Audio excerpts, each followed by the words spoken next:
was a little alley in San Francisco, back of the Southern Pacific Station at 3rd and Townsend, in red brick of drowsy, lazy afternoons with everybody at work in offices. In the air you feel the impending rush of their commuter frenzy. As soon they'll be charging en masse from Market and Sansom buildings on foot and in buses and all well-dressed through working man Frisco of walk-up truck drivers. And even the poor grime-bemarked 3rd Street of lost bums, even Negroes so hopeless and long left east, and meanings of responsibility and try, that now all they do is stand there spitting in the broken glass, sometimes 50 in one afternoon against one wall at 3rd and Howard. Here's all these Millbrae and San Carlos neat necktied producers and commuters of America and steel civilization rushing by with San Francisco Chronicles and green call bulletins, not even enough time to be disdainful.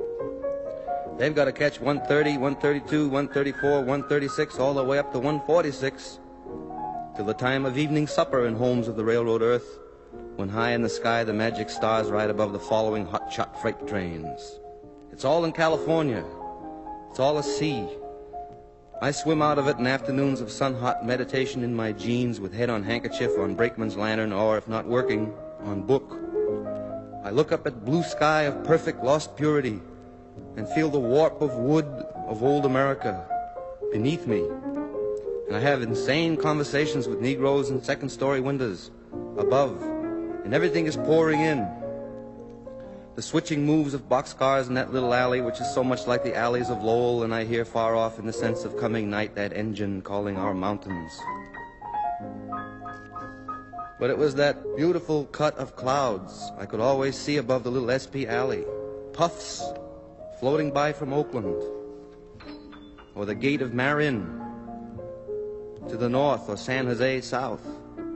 The clarity of Cal to break your heart.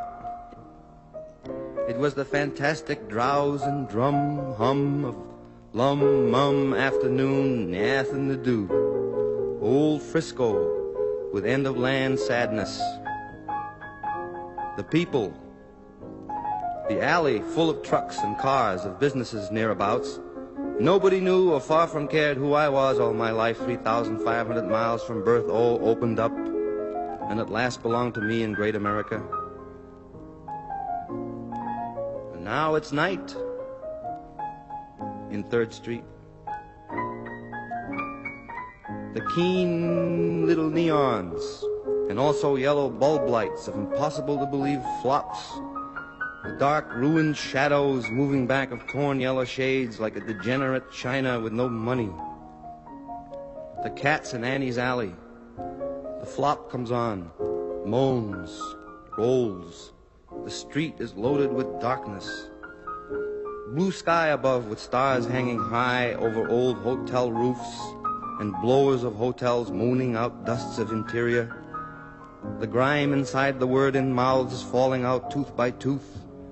The reading rooms tick-tock, big clock with creak chair and slant boards and old faces looking up over rimless spectacles bought in some West Virginia or Florida or Liverpool, England pawn shop long before I was born. And across rains, they've come to the end of the land sadness, end of the world gladness. All your San Francisco will have to fall eventually and burn again. But I'm walking, and one night, a bum fell into the hole of the construction job where they're tearing a sewer by day. The husky Pacific and Electric youths in torn jeans who work there, often I think of going up to some of them like, say, blonde ones with wild hair and torn shirts, and they say, "You ought to apply for the railroad. It's much easier work. You don't stand around the street all day and you get much more pay." But this bum fell in the hole. You saw his foot stick out. British MG, also driven by some eccentric, once backed into that hole. And as I came home from a long Saturday afternoon local to Hollister out of San Jose, miles away across verdurous fields of prune and juice joy, here's this British MG backed and legs up, wheels up into a pit, and bums and cops standing right outside the coffee shop. It was the way they fenced it, but he never had the nerve to do it due to the fact that he had no money and nowhere to go, and know his father was dead, and know his mother was dead, and know his sister was dead, and know his whereabout was dead.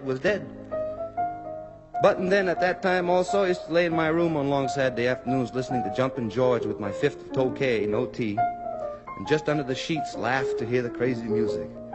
Mama, he treats your daughter mean. Mama, Papa, don't you come in here, I'll kill you, etc.